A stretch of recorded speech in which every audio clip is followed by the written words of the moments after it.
qu'est-ce qu'on voit dans cette vidéo-ci? On va voir, comme vous pouvez le voir, les fonctions paires et impaires. OK. Fait que, bon. Qu'est-ce que ça veut dire une fonction paire? Qu'est-ce que ça veut dire une fonction impaire? Ben, fonction paire, ça veut dire que f de moins x égale à f de x. Fait que si je fais une fonction, mettons,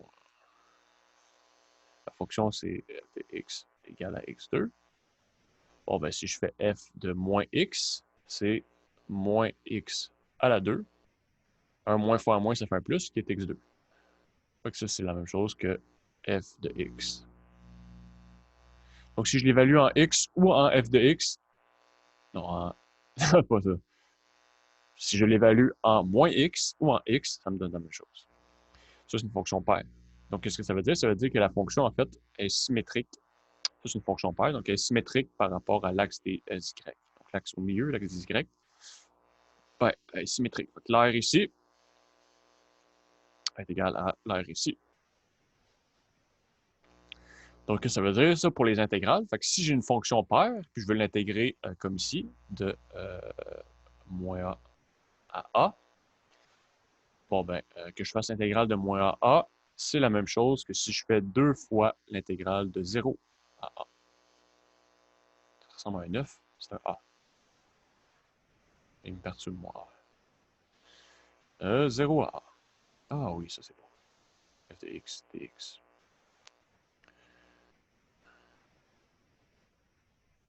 OK. On le voit là? Oui. Donc ça peut être utile. C'est plus les fonctions impaires qui c'est utile. Fonction paire, oui, c'est beau, c'est cute. Ça peut permettre d'évaluer un petit peu plus rapidement. C'est vraiment les fonctions impaires. Donc, exemple, cos. Wow. Cos, c'est une fonction paire. Puis x à la 2k, ou cos, c'est un nombre entier, c'est une fonction paire. Donc, ça veut dire x à la 2 fois 1. Donc, x à la 2, x à la 2 fois 2, 4. Donc, x à la 2, x à la 4, x à la 6, ou les puissances négatives. 1 sur x à la 2, 1 sur x à la 4.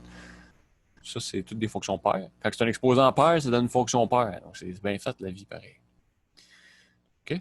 Puis, exemple, donc l'intégrale ici, moins 3 à 3. Donc, premièrement, il faut que ce soit les mêmes bornes ici puis ici. OK? Ben là, il faut savoir si c'est une fonction paire avant pour utiliser les affaires qu'on a vues. Fonction paire. Donc, ici, f de x, c'est x2 plus 4. Si je fais f de moins x, ça va être moins x à la 2 plus 4 qui égale moins x fois moins x, c'est la même chose que x fois x. Ici, qui est égal à f de x.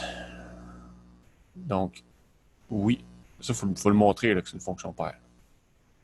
Donc, ça, c'est égal à 2 fois l'intégrale de 0 à 3 de x2 plus 4 dx. Bon, ben là, il suffit d'intégrer. Fait que x3 sur 3 plus 4x. Évalue-moi ça, s'il vous plaît, entre 0 et 3. Ça me donne quoi? 2 fois, je remplace toutes les x par 3, ça fait 3 à la 3 sur 3, ça fait 3 à la 2. 3 à la 2, c'est... OK, on va l'écrire. Plus 4 fois 3, ça c'est en évaluant la borne en haut, moins...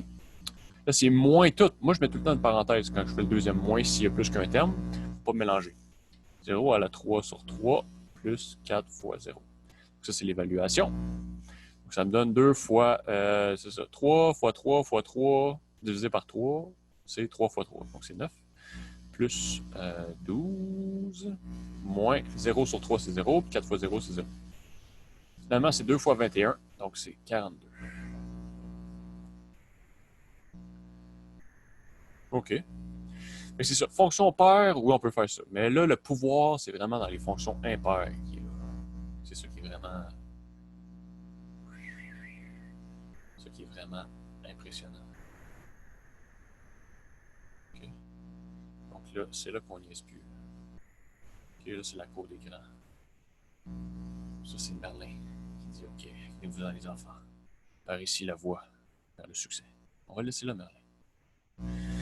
OK, fait que ça, c'est des fonctions que f de moins x est égal à moins f de x. Ça veut dire que c'est des fonctions qui sont symétriques par rapport à l'origine, symétriques par rapport à 0. Ça veut dire que l'air ici, en positif, c'est la même chose que l'air ici en négatif. Donc, ils sont égales, l'air, oui, mais sont renversés.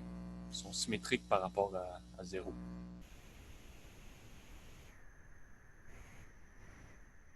OK? Qu'est-ce que ça veut dire symétrique par rapport à 0? Ça veut dire que, mettons, je prends un point ici. Il est à, je sais pas moi, 3 de long de 0. Mais là, je prends 3 de long de 0 dans l'autre bord. Je le mets ici. C'est vraiment une symétrie par rapport au centre. Donc, tous les points, une certaine distance de 0 avec un certain angle aussi. Bon, ben là, je l'envoie avec le même angle que je copie là, puis la même longueur, puis ça me donne ça ici. Ça veut dire une symétrie par rapport à l'origine. Tantôt, c'était par rapport à l'axe des Y. J'avais un point ici, puis je fais une distance de l'axe des Y. Bon, ben, je fais la même distance, puis ça me donne mon nouveau point. Ça serait par rapport à l'axe des Y. Là, c'est par rapport à 0.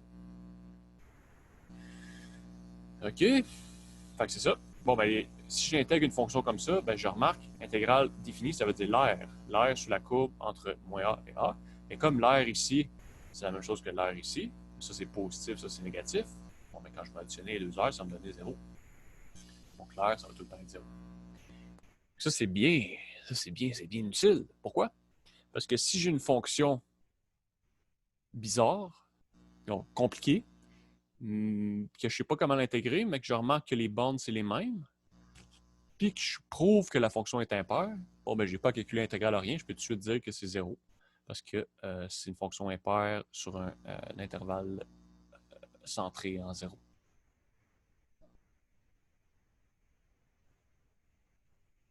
Un intervalle qui commence, centré en 0, oui, mais un intervalle qui commence à la même place et qui finit à la même place négatif.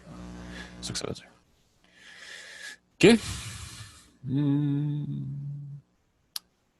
Fait que c'est ça. Donc, exemple, la fonction sinus, c'est une fonction impaire. Puis, x a un exposant impair. Donc, x à la 3, x à la 1, x à la 5, c'est toutes des fonctions impaires. OK.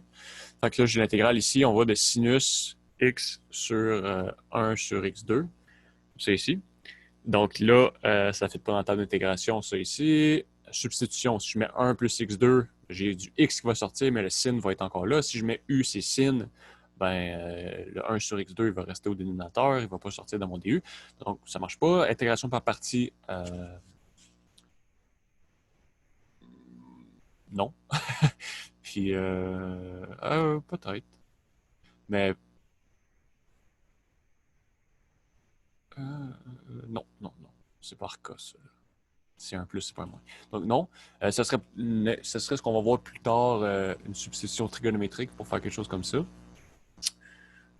Mais c'est pas nécessaire de faire ça. On a juste remarqué que c'est le même truc. Puis que si mon f de x, c'est sin de x sur 1 plus x2, ça ici. Bon, ben f de moins x, c'est quoi?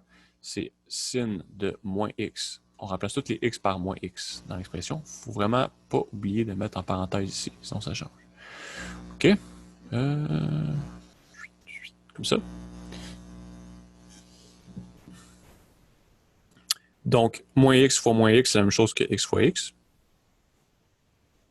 Puis sin de moins x, on vient de dire que c'est une fonction impaire sin. Fait que ça va être moins sin de x. Ça, c'est exactement ce que j'avais ici fois moins. Donc ça donne exactement moins f de x. Donc c'est fonction impaire. OK? Ça, il faut le vérifier quand on a un problème de même. Si je ne peux pas dire que c'est égal à 0 de même puis rien dire. Il faut vraiment que je le justifie. Si c'est une fonction impaire, alors je peux dire que c'est égal à 0 comme ça. Vu que l'intégrale est comme ça. Si j'aurais l'intégrale de 2 à moins 3, ben, je peux rien dire. Ben, je peux dire que c'est l'intégrale de moins 3 à moins 2 de ça, plus l'intégrale de moins 2 à 2 de ça, puis dire que cette partie-là, c'est égal à 0. Je peux le décomposer intervalle. Mais là, ça ici, j'ai pas le choix de calculer pareil. Là, parce que là, je peux pas rien dire. Mais ça serait si j'avais changé le problème. Là, je l'ai pas changé. Fait que ça marche. C'est bien. Donc, fonction impaire, fonction paire, c'est des nouveaux outils pour calculer des intégrales qui peuvent être bien utiles. Excellent. Au revoir.